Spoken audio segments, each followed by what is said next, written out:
புகழ்பெற்ற தேவாலயங்களில் சாந்தோம் தேவாலயத்திற்கென ஒரு தனி சிறப்பும் உண்டு. இயேசு கிறிஸ்துவின் 12 சீடர்களில் ஒருவரான புனித தோமாவின் பெயரால் புனித நினைவுச் சின்னமாக இந்த தேவாலயம் கருதப்படுகிறது. உலகம் முழுவதிலிருந்தும் வரும் மக்கள் இப்புனித இப்பேராலயத்தை பார்வையிட்டும் வழிபட்டும் செல்லுகின்றனர். சென்னை மெரினா கடற்கரையில் அமைந்துள்ள இந்த தேவாலயத்தில் நடக்கும் பிரார்த்தனைகள், கிறிஸ்துமஸ் மற்றும் வருடப்பிறப்பு போன்ற கிறிஸ்தவர்களின் பல முக்கிய விழாக்கள் வெகு விமரிசையாக கொண்டாடப்படுகின்றன. இந்த தேவாலயத்தில் மக்கள் பார்வையிட ஓர் அருங்காட்சியகமும் இருக்கிறது. இது தவிர நுணுக்கமான கட்டட வேலை, வரலாறு பேசும் கண்ணாடி ஓவியங்களென காண்பவர்களை கட்டி இழுக்கும் பல அம்சங்கள் ஏராளமாக இருக்கின்றன. அப்படி இன்னும் என்னவெல்லாம் சுவாரஸ்ய தகவல்கள் இருக்கிறதென்பதை தெரிந்து கொள்ள வேண்டுமா? இந்த வீடியோவை பாருங்கள். அதன் வெள்ளை அமைப்பு மற்றும் கோபுரங்களுடன் சாந்தோம் தேவாலயம் கம்பீரமாக உயரமாக நிற்கிறது. நவ கோதிக் பாணியில் கட்டப்பட்ட இந்த தேவாலயம் அதன் இயற்கையான வெளிச்சம் கொண்ட உட்புறங்கள், மரத்தாலான பீடங்களின் வரிசைகள் மற்றும் வண்ண பலகைகளுடன் கூடிய ஜன்னல்கள் என ஒவ்வொரு பார்வையாளர்களையும் மகிழ்விக்கிறது. நேவ் என்று அழைக்கப்படும் முக்கிய பகுதி மிகவும் ஈர்க்கக்கூடியது மற்றும் பிரமிக்க வைக்கும் சரவிளக்குகளை கொண்டுள்ளது. பிரதான பலிபீடத்தின் பின்னால் செயின்ட் தாமஸ் மற்றும் இயேசு கிறிஸ்துவின் மற்ற அப்போஸ்தலர்களை சித்தரிக்கும் படிந்த கண்ணாடி ஜன்னல்கள் உள்ளன.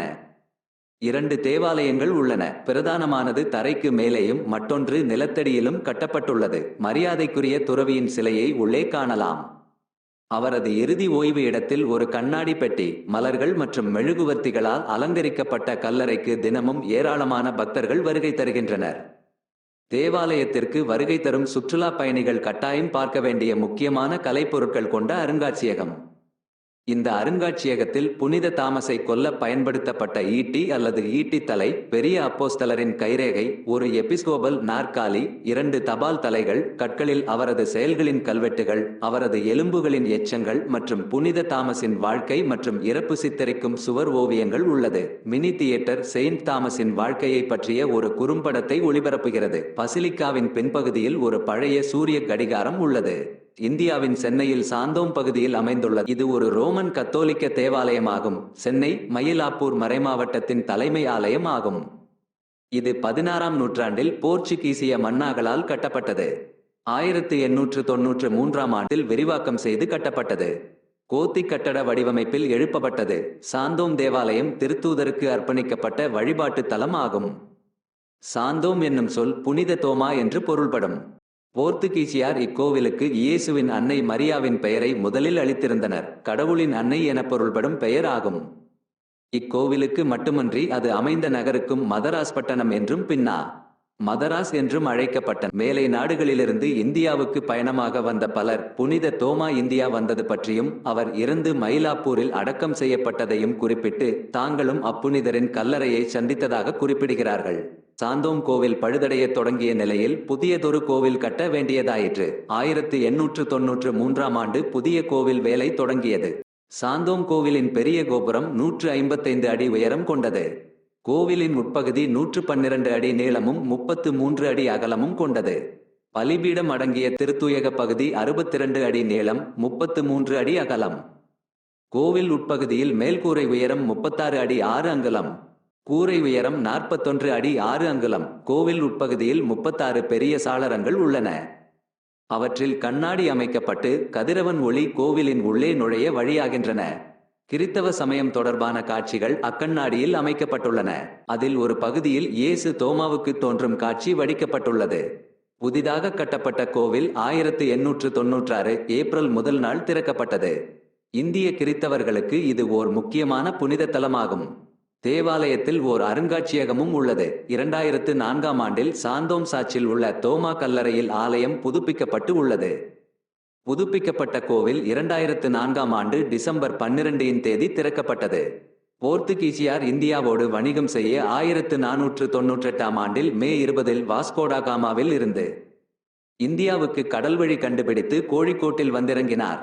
அவரை தொடர்ந்து பேத்ரோ அல்வாரஸ் கப்ரால் என்பவர் 1500ஆம் ஆண்டில் 13இல் செப்டம்பர் வந்தார். அதைத் தொடர்ந்து கிறித்தவ மத பிரச்சாரம் செய்து வந்தனர். அவர்கள் கொச்சி, கொல்லம் ஆகிய நகரங்களில் வணிகத்தில் ஈடுபட்டாலும் பின்னர் கோவாவை தங்கள் தலைமையிடமாக கொண்டனர். சென்னையில் மயிலாப்பூர் பகுதியில் போர்த்துகீசிய குடியிருப்புகள் உருவாயின. அக்கல்லறை அடையாளம் காட்டப்பட்ட இடத்தில் தோமாவின் எலும்பு துண்டுகளும் அவர் குத்திக் கொல்லப்பட்ட ஈட்டிமுனை ஒன்றும் கிடைத்ததாகவும் அறிவிக்கப்பட்டது. அத்திருப்பொருள்கள் தற்போது புனித தோமா கல்லறை கோவிலில் பார்வைக்கு வைக்கப்பட்டுள்ளன. தோமாவின் எலும்புகள் மயிலாப்பூரிலிருந்து அகற்றப்பட்டு இன்றைய துருக்கியில் உள்ள எதேசா என்னும் நகருக்கு கொண்டு செல்லப்பட்டதாகவும், அங்கிருந்து கிரேக்க நாட்டுக்கு சென்றதாகவும், அங்கிருந்து இத்தாலியில் உள்ள ஒர்தோனா நகருக்கு எடுத்துச் செல்லப்பட்டதாகவும் மரபு. ஒர்தோனாவில் தோமாவின் எலும்புகள் அடங்கிய அவர்தம் முக உருவ வெள்ளிப்பேழை உள்ளது. அதை வடிவமாக கொண்டு இந்திய அரசு ஒரு 15 காசுகள் தபால் தலை வெளியிட்டது. 1964 டிசம்பர் மாதம் மும்பைக்கு வருகை தந்த போப்பாண்டவர் அதை பெற்றுக்கொண்டார். இந்திய அரசு வெளியிட்ட இன்னொரு 20 காசுகள் தபால் தலையில் தோமா சிலுவை இடம்பெறுகிறது. சாந்தோமில் அமைந்துள்ள புனித தோமா கல்லறை சிற்றாலயம் பேராலயத்தின் கீழ்ப்பகுதியில் சிறிய கோபுரம் இருக்கும் இடத்தின் நேர்கீழே உள்ளது. அச்சிற்றாலயத்தை எளிதாக சென்றடையவும் திருப்பயணிகள் அமைதியாக இறைவேண்டல் செய்ய வசதியாகவும் புதியதொரு வாயில் திறக்கப்பட்டது. கோவிலின் பின்புறமுள்ள தோமா அருங்காட்சியகம் நுழைந்து அங்கிருந்து படியிறங்கி கல்லறை சிற்றாலயத்தை அடையலாம். அது முற்றிலும் புதுப்பிக்கப்பெற்று எழிலுடன் காட்சியளிக்கிறது. குறிப்பாக தேக்கு மரத்தால் ஆன கூரையின் கலையழகு பளிச்சிடுகிறது. அதை மூடியிருந்த சாயம் அகற்றப்பட்டு தொடக்கநிலை அழகு தெரிகிறது. தரை பளிங்கு கல்லால் ஆனது. நிறப்பதிகை கண்ணாடிகளும் மெருகூட்டப்பட்டுள்ளன. அருங்காட்சியகத்தில் சாந்தோம் பகுதியை அகழ்ந்ததில் கிடைத்த பல தொல்பொருள்கள் உள்ளன. அவற்றுள் சில கிறித்தவ கருங்கல் சிலுவைகள், சிறு நிலுவைகள் போன்றவை ஆங்குள்ளன. சாந்தோம் ஆலயத்தின் உட்பகுதியில் உள்ள மயிலை மாதா திருவுருவம் அதன் முன் திருப்பயணிகள் இறைவேண்டல் செய்வது வழக்கம். இந்திய நாட்டிலும் ஆசியாவின் பிற பகுதிகளிலும் கிறித்தவ மறையை பரப்பிய புனித பிரான்சிசு சவேரியார் மயிலையில் தங்கியிருந்தபோது இத்திருவுருவத்தின் முன் வேண்டுதல் செலுத்தியதாக மரபு. மரத்தால் ஆன இச்சிலை 3 அடி உயரமுடையது. மரியா அரியணையில் அமர்ந்திருக்கிறார். கைகள் இறைவேண்டல் முறையில் குவிந்திருக்கின்றன. கண்கள் சற்றே கீழ்நோக்கியுள்ளன. அருள் திரு கஸ்பார் இத்திருவுருவத்தை போர்த்துகல் நாட்டிலிருந்து கொண்டு வந்ததாக கருதப்படுகிறது. 2ஆம் அருள் சின்னப்பர் சாந்தோம் கோவிலுக்கு சென்று இறைவேண்டல் நிகழ்த்தினார். அவர் வருகை நினைவாக அங்கு ஒரு கல் பதிக்கப்பட்டுள்ளது.